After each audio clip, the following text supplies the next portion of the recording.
Hello. NRB me.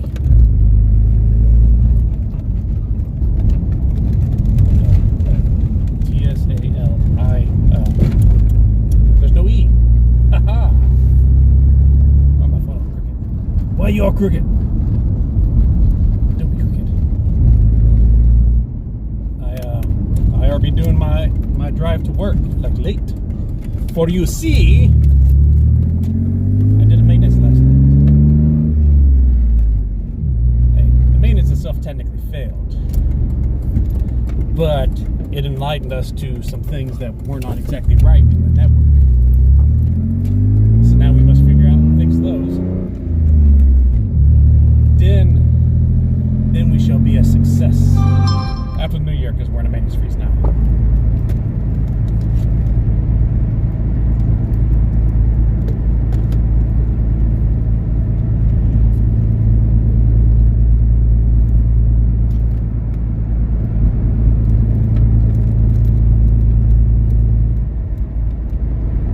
So, hello, garbage.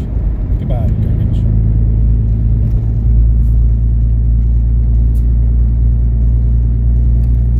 I just flushed my radiator.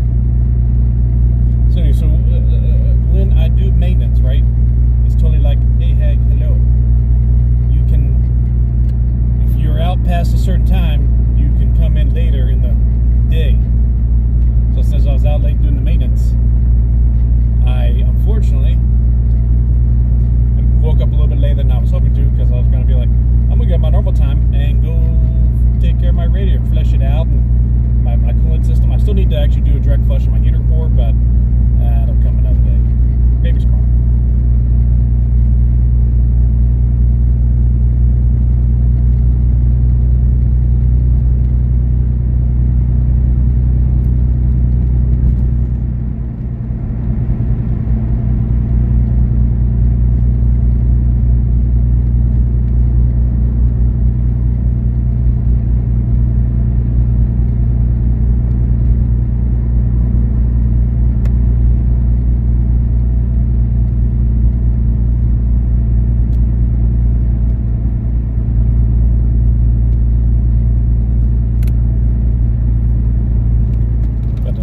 Flush my coolant system is because last night on the way back home from the maintenance, I started having some stirring issues again. And when I checked all my fluids on everything, oil's fine, nothing looked wonky out of it. I didn't see any sludge or anything. Didn't see any major leaks anywhere. Levels were fine, but I noticed some sludge and rust coming out of the radiator.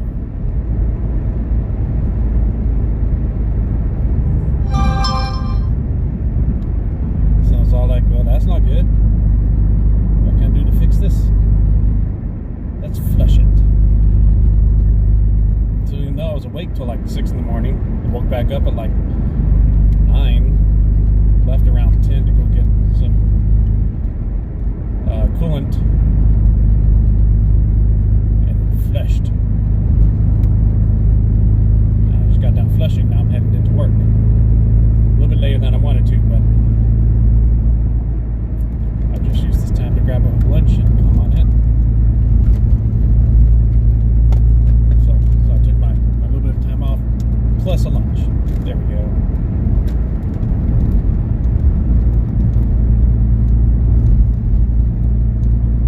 So we shall see if flushing alone, just the coolant and whatnot, that's all I need to do.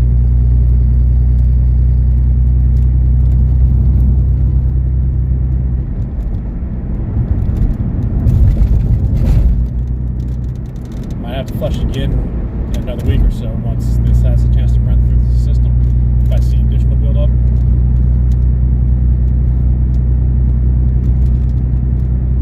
So we'll see. I still suspect it's actually the heater core area itself, so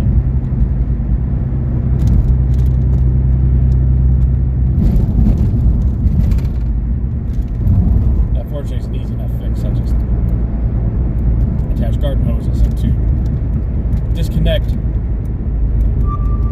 the current lines in and out, the in and the return lines, and but you do it backwards. So what would be the return line? You actually put the garden hose that's hooked up to the faucet and turn on to very, very slow low flow. You don't want to force it and cause any damage to anything. So, and then you hook another hose up to the other side, drain that out to like a bucket or 2 or 7. And you just kind of flush. I left my jacket at home with my wallet.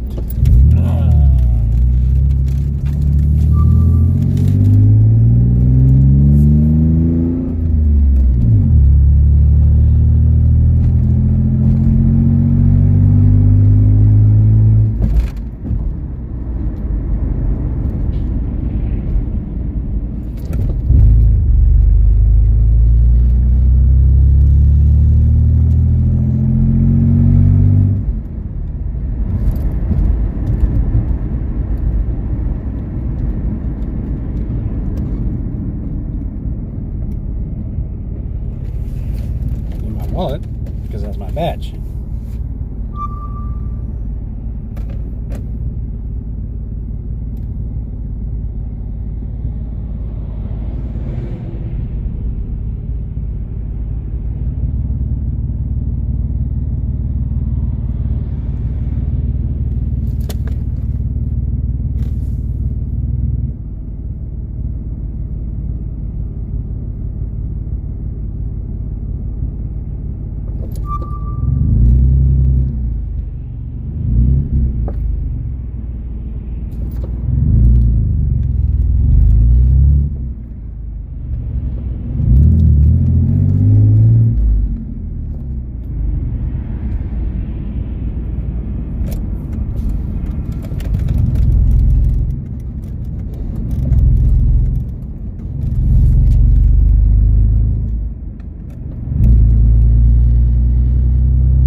Coming back, I left my jacket there, which has my wallet, which has my badge, so I can't get into work.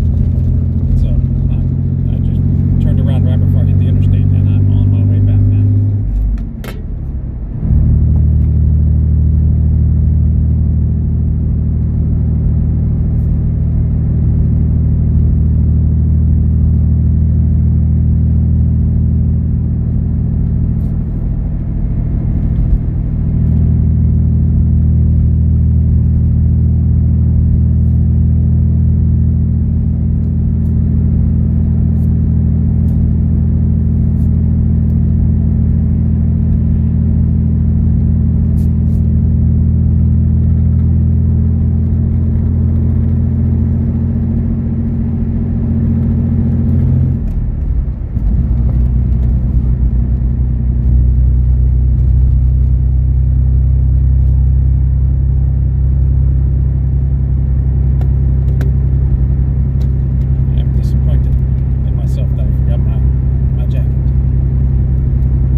your driver and your food.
Worn, and it says Snap On. And when I go to an auto parts store, people ask me questions, and I don't like it.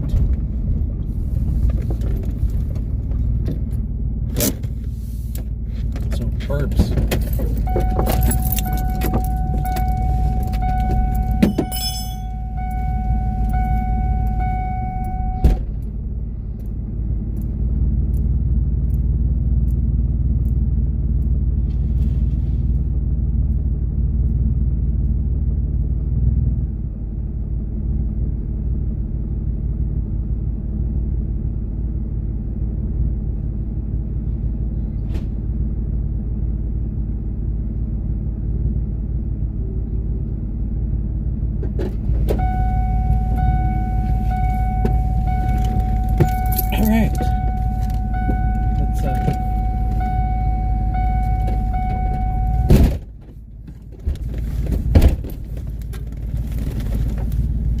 My door is also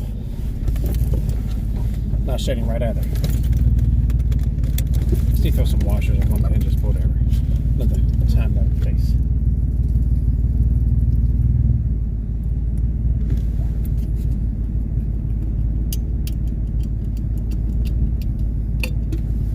Yo, whatever.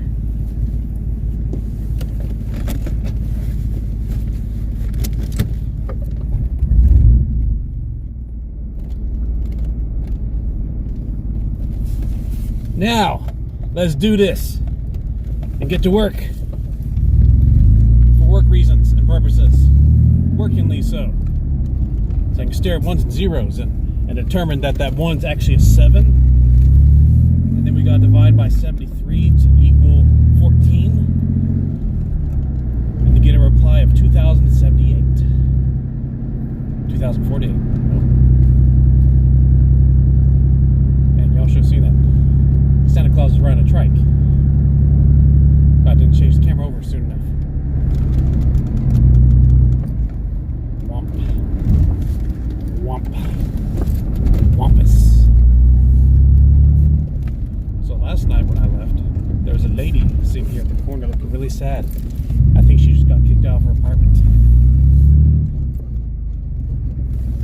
By like her boyfriend or something.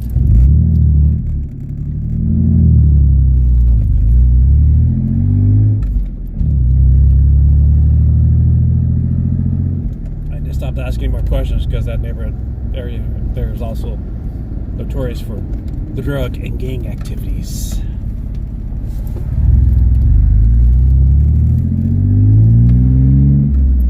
And she just might have been high on the drugs. What drugs? All of them.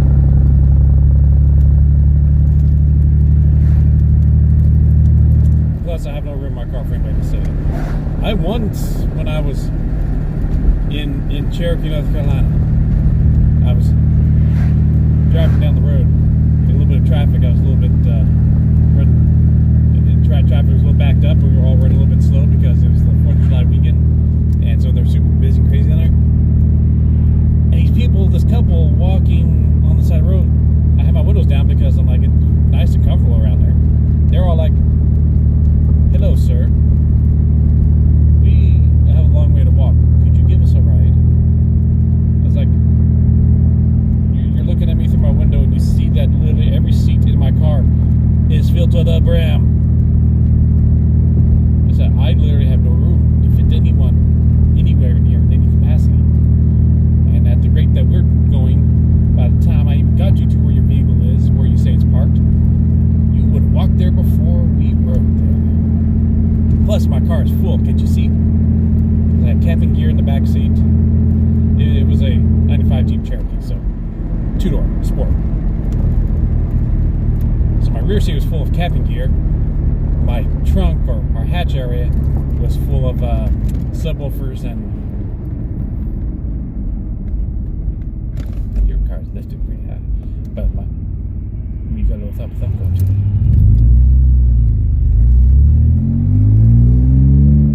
So I had subwoofers and amplifiers and a capacitor and stuff in the hatch. My passenger side was full of stuff I was taking back home, like cases of cheerwine, muscadine, honey, and various other art knickknacks made by people who honestly are my cousins, because everybody down there is a cousin, pretty much. So they're all like, "Are you sure there's no way you can help us?" I was like, "I'm sure there's no way I can help you right now." And they were really sad. And by the time I got up to where their vehicle was at, they were actually waiting to get out. You know, they'd continued walking on. They were waiting to get out and let them in front of me at that point. But yeah, I just couldn't fit them into my car to drive them there.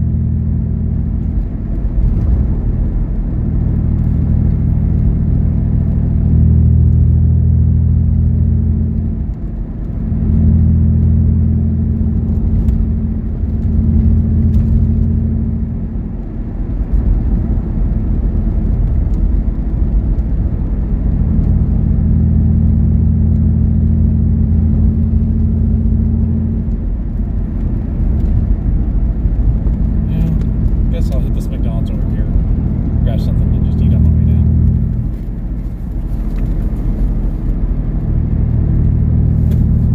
And smell like oil and antifreeze. I've cleaned them off, washed them off thoroughly. Sometimes that smell just lingers.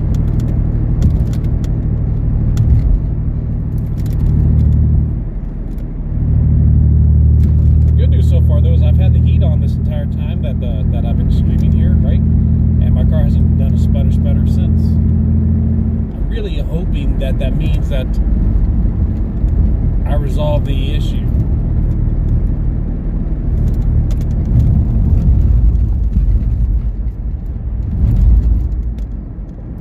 How busy is McDonald's for lunchtime? Well, they're not that busy. It's okay.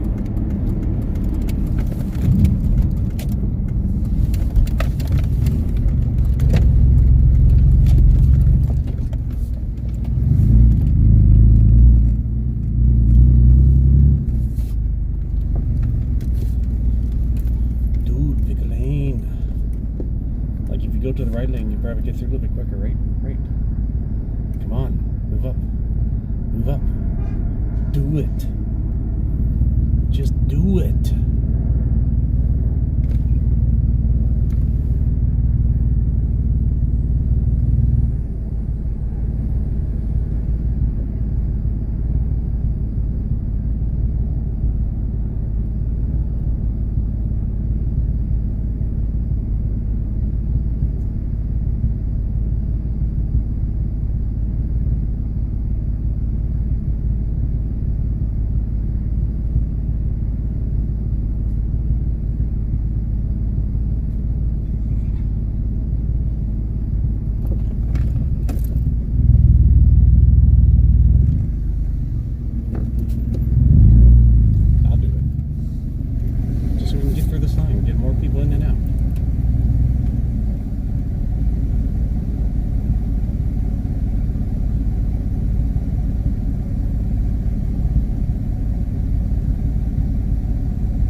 disappointed by their double quarter pounder last time I had it, like 5 months ago.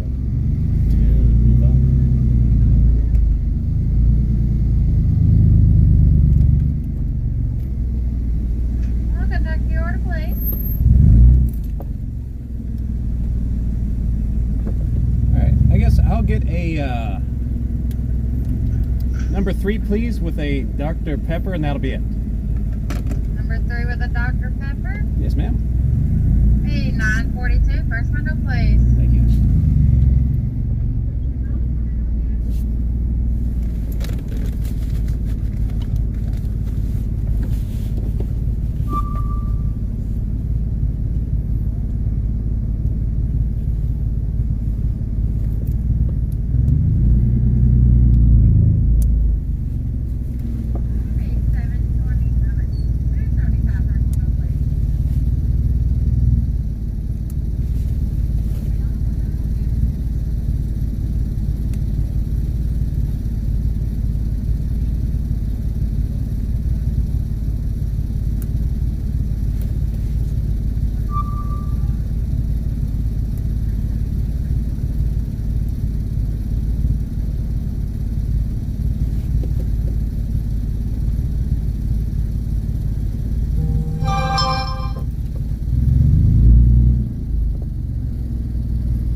I don't normally like eating lunch. Skip right through it most of the time. It's so expensive to get lunch anymore. It's almost $10. Lunch should be like $5. So I just need to start bringing it again. Perhaps this weekend I'll actually go out and get some stuff I can take to work for the next 2 weeks.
Flag up there's tattered.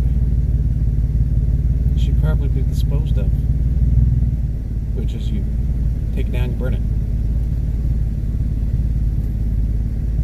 That's the flag code, man. When it's tattered, you take it down and burn it.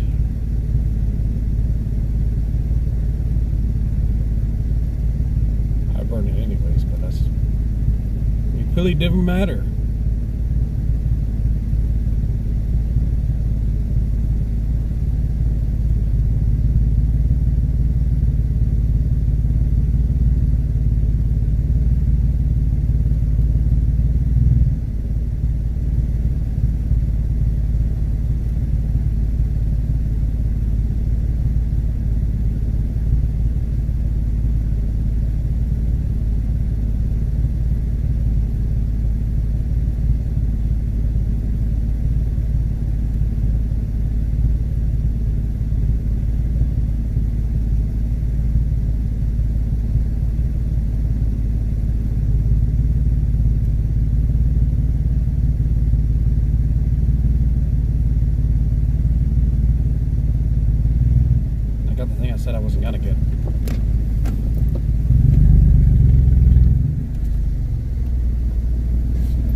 This McDonald's is so inept.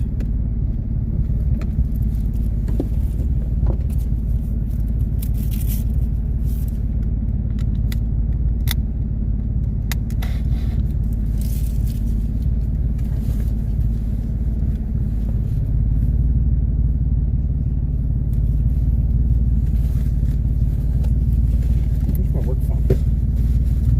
Here's my work phone.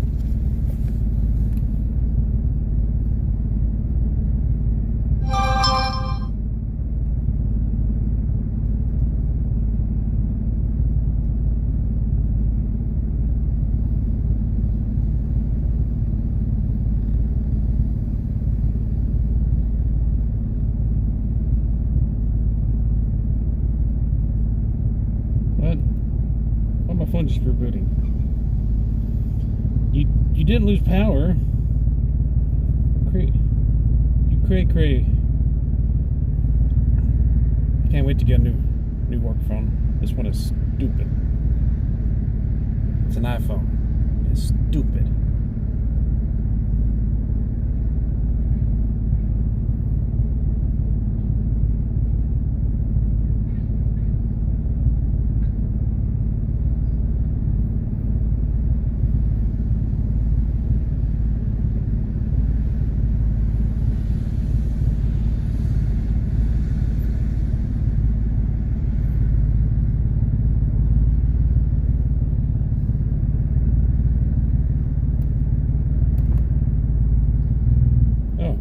I guess the battery power finally updated, saying that I have 10%.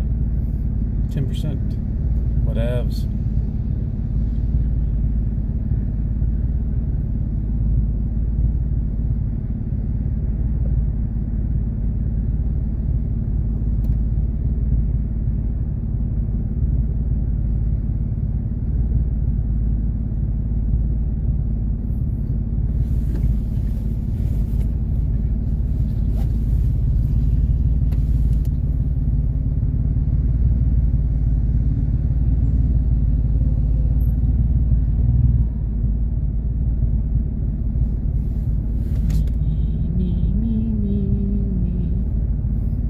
That's a nice Acadia right there.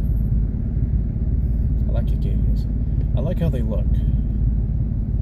They don't look like an SUV necessarily.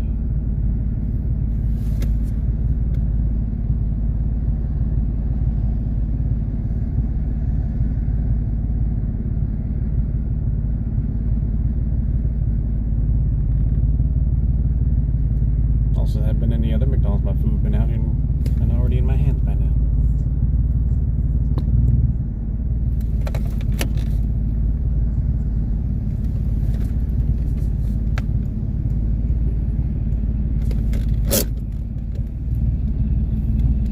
I'll put my e-brake on.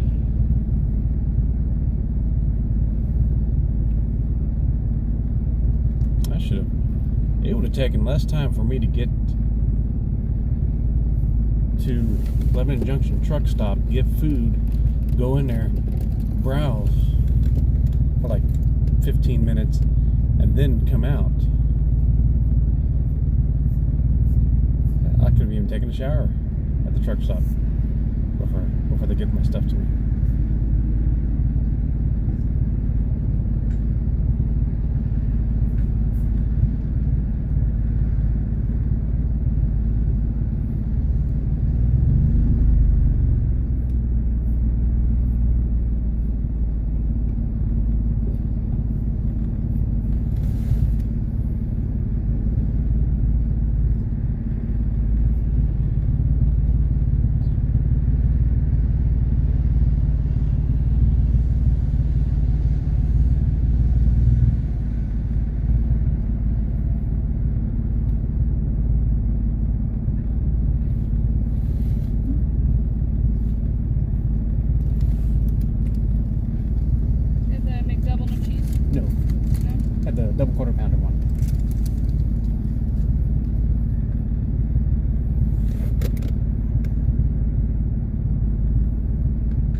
They're so bad. Really? Why they're doing No, all this Limbaugh. impeachment? They No. hate him?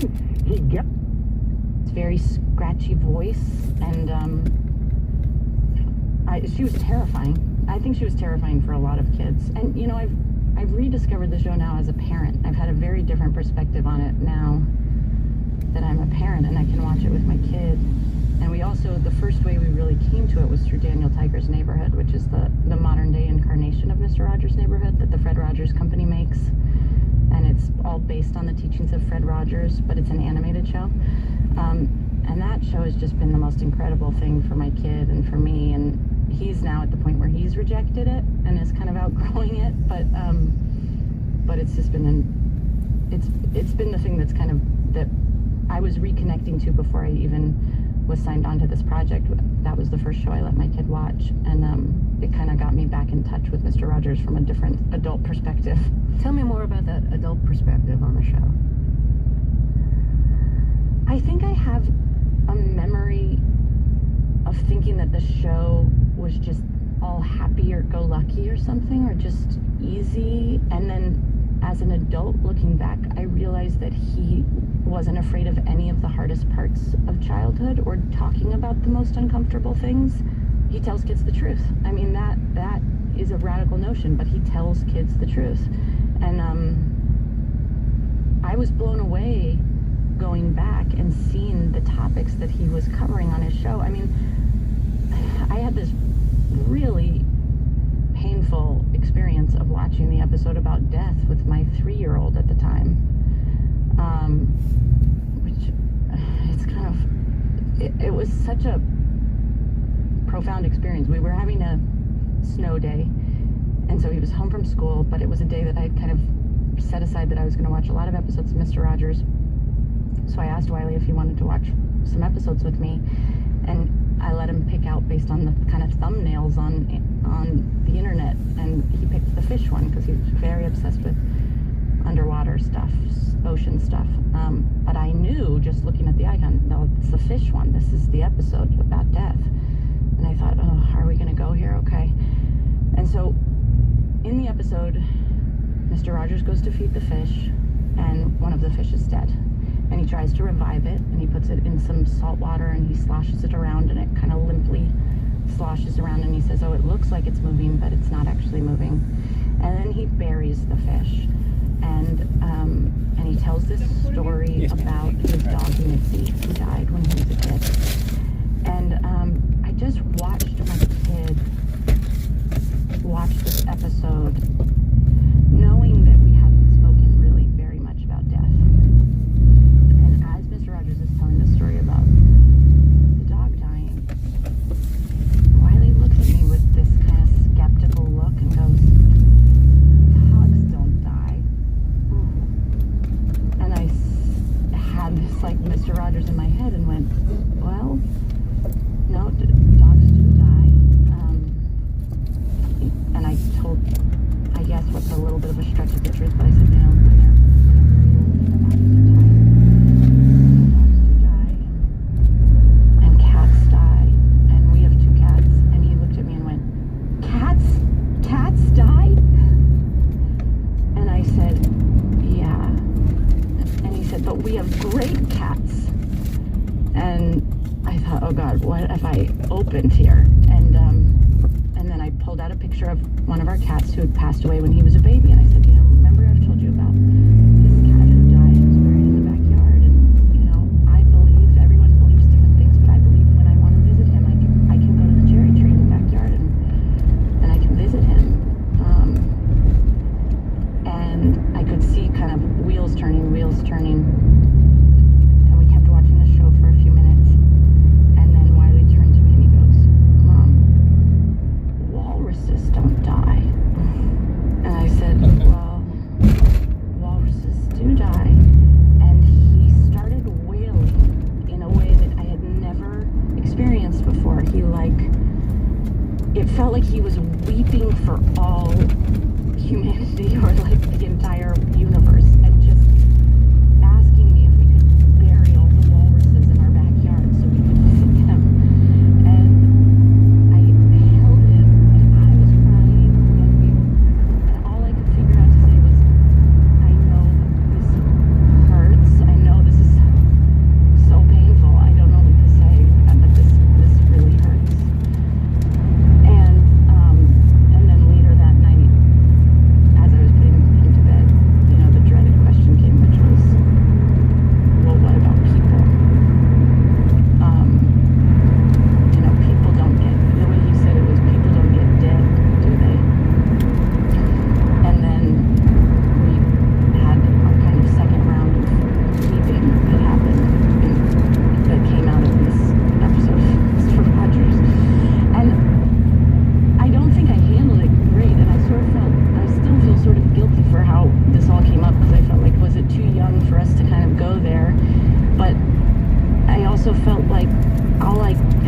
beside me was Fred telling me, you know, we let the kids guide these conversations, listen, and tell them the truth. And so that's what I tried to do.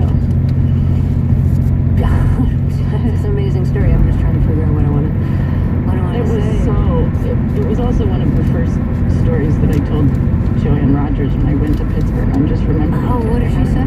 I haven't told this story at all in any of our press, but I think we sat in her living room and she teared up and we kind of held hands as I talked about it because it had just happened when I talked to her about it.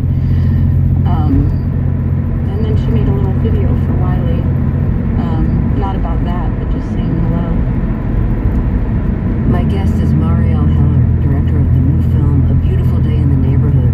She also directed Can You Ever Forgive Me and The Diary of a Teenage Girl. After a break, we'll talk about how she learned about that.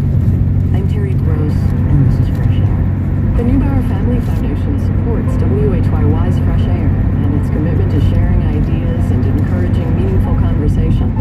Support for NPR comes from this station and from LifeLock, reminding consumers that only 1 in 5 victims of identity theft discover their theft through a bank or credit card company. Learn more at lifelock.com. And from Total Wine & More, where in-store teams can recommend a bottle of wine, spirit, or beer for any occasion. Shoppers can explore more than 8,000 wines, 2,500 beers, and 3,000 spirits. More at TotalWine.com. Good afternoon, it's 12:31 at 89.3 WFPL. I'm Rick Howlett, and it is New Member December. Invest in your daily source for news. Become a new member today and have an impact on our community at 502-814-6565 or visit WFPL.org. Support for 89.3 WFPL comes from U of L Health, now with 5 hospitals, 4 medical centers, 250 physician practices, and 1,000 providers, all working together to make the impossible possible. That's the power of you.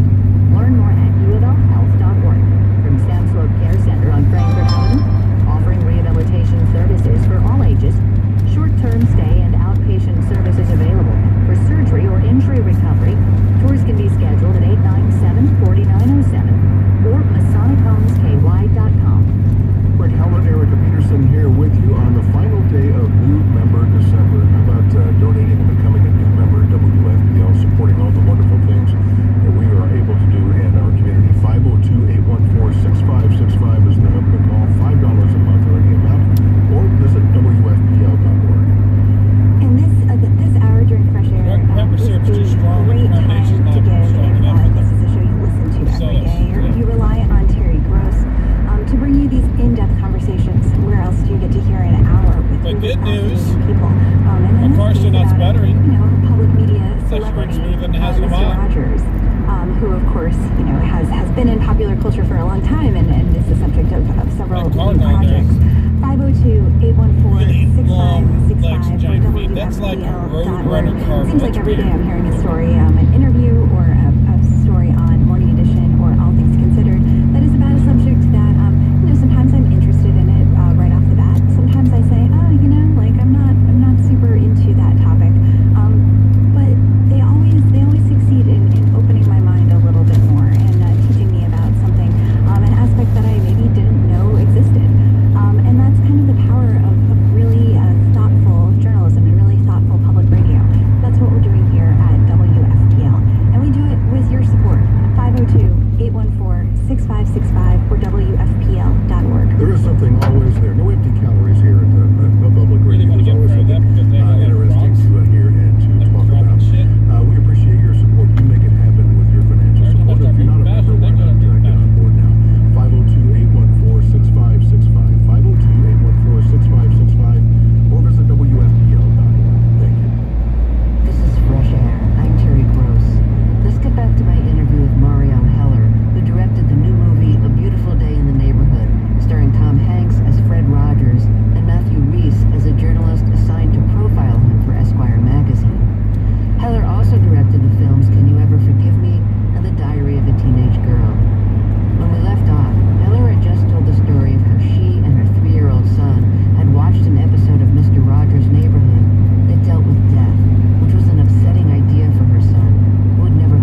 song. I do that one. I play it all the time. That song sort of became like our thesis for the whole movie. This idea that so many of us don't actually have practical ways to cope with our feelings. And, it was a song he quoted when he did that famous hearing in front of the Senate where he got money for PBS.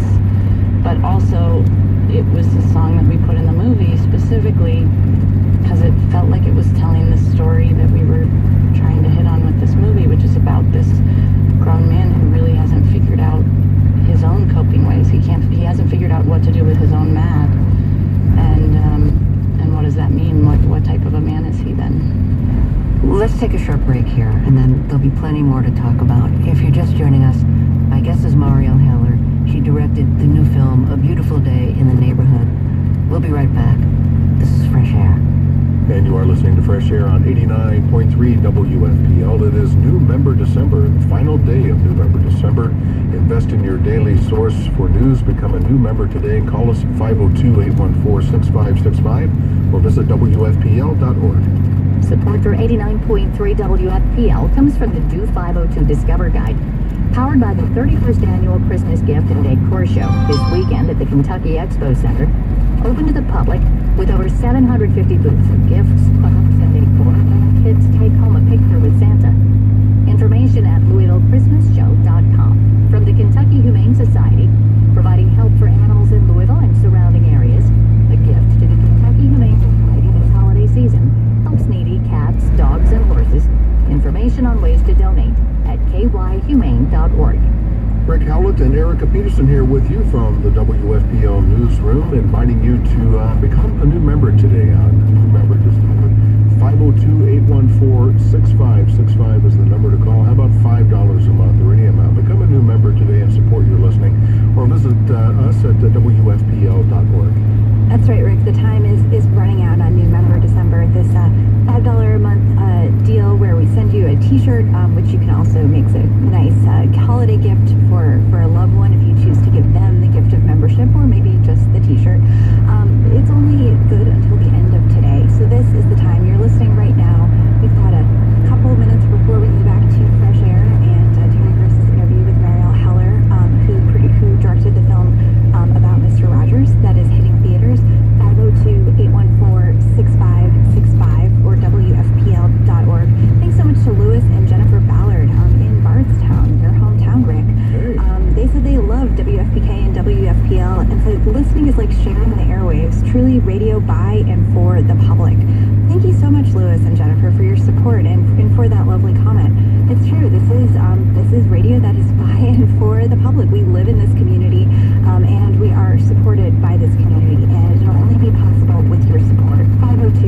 502-814-6565, WFPL.org. You get great journalism here, and that's because of your financial support. Great journalism, you get entertainment. You get Terry Gross talking about Mr. Rogers, the director of the new movie. You get All Things Considered. You get Morning Edition. The list just goes on and on. You get the Saturday programs that are entertaining and maybe make you laugh a little bit.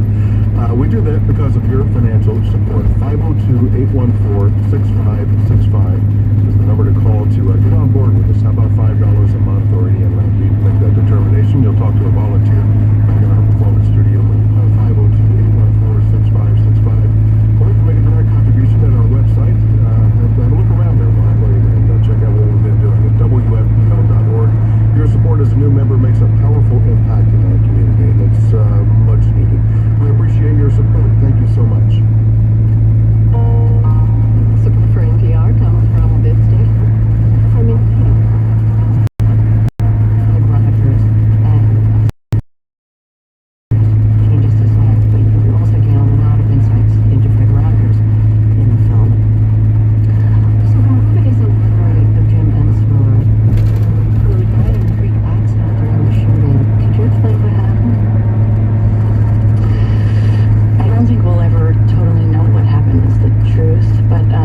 there was no set protocol. There was no sense of, okay, when this type of thing happens on set, this is what you do. And we looked at each other as the leaders of this project. But we looked at each other as a few things. We said, we're the leaders of this project. Everyone's looking to us to know what to do, but we're also guests here in Pittsburgh. We've been welcomed as part of their film community, and Jim was part of their community. And we were sort of the visitors. So we decided that the best thing we could do was listen. So we called everybody on the crew. We had obviously taken that day off the next day, and we kind of broke up the crew into our different divisions, and we each called people to kind of listen and hear how people were doing, and to hear what people wanted to do. Did they want to gather? Did they want to come together as a group? What did they want to do? And there was already sort of a vigil gathering that was happening in an impromptu way, so we all came together, including Tom and Matthew and me and all the producers, and we all just, I mean, all I can say is we held each other, we cried together, we wailed. We didn't know if he had a heart attack. We didn't know why he had fallen. I mean, we were all sort of reeling from the news and trying to figure it out, and we tried to listen to the crew. You know, we essentially said, if you don't want to come back, we understand. We had a week left. I think I spoke to everybody, and I essentially said, you know, I know that we tend to have this like show must go on quality to show business, but we're here making a movie about Fred Rogers. This is not a place where, you know, where you're not allowed to cry. We're here to feel what we're feeling, and you get to feel what you're feeling. So I want you to all be able to be honest with us, and if you don't want to come back, if you feel like this is too much, that is okay. And essentially everybody said Jim would want us to keep going, and we need to finish this movie. I felt very inspired by our crew. I felt so touched by the way that this horrific event in some way brought everyone together in an even tighter way. We were so close to begin with, and this horrible tragedy that happened, it was like everybody linked arms and just cared for each other in the sweetest way I can possibly imagine. When we came back to work after many days, it was like everybody was taking the time to look at each other's eyes and hug each other and be present with each other, and we tried to take the lessons of Fred and use them in this moment of tragedy. It was this weird moment of the lessons of the movie needing to be used at the exact moment that we were making the movie. Well, thank you for talking about a chapter of the film that I know is really horrible for you, but thank you for talking about it. So I read that when you were making A Beautiful Day in the Neighborhood, you kept the shooting to a limited number of hours a day. Yeah. So that people like you could get home and, you know, put their kids to bed or just like spend some time with family. So Can You Ever Forgive Me, your previous film, came out last year. And what's the difference in age, in the age that your son was, between that and the new one? And also, what did you learn from making your first film about what you needed in your life and in your family's life in order to do this and not feel like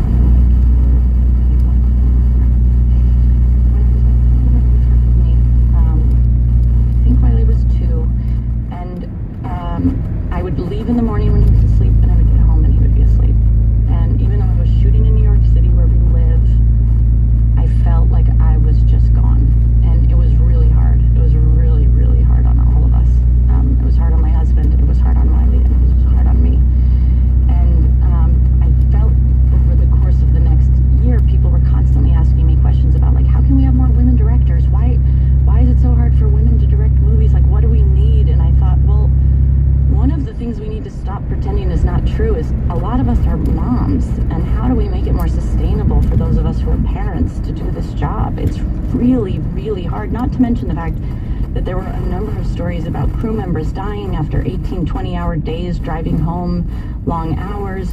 You know, I just started to think, like, this is a pretty unsustainable life that we choose to live, and production particularly is really insane. There's this sense of that you have to kind of kill yourself in order to do this job well. And Melissa McCarthy was the one who actually said to me, have you ever shot French hours? Which we call them French hours, but it's not what they do in France. I've since heard. In France, they take like 4-hour lunches with wine, I guess. But the idea behind French hours is that instead of doing a 12-and-a-half or 13-hour day with a lunch break in the middle, you do a 10-hour straight day. Everyone kind of eats food throughout the day anyway on a set. Nobody's going hungry on a film set.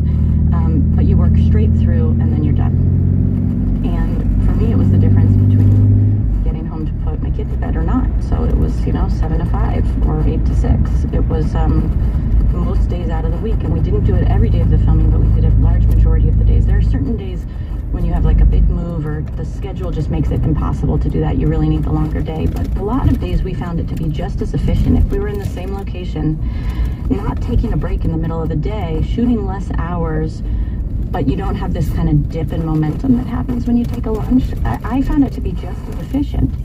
And so it was something that I started talking about really early because I said, I don't think Fred Rogers would want us to make a movie about him where we all abandon our kids in order to make it. Yeah.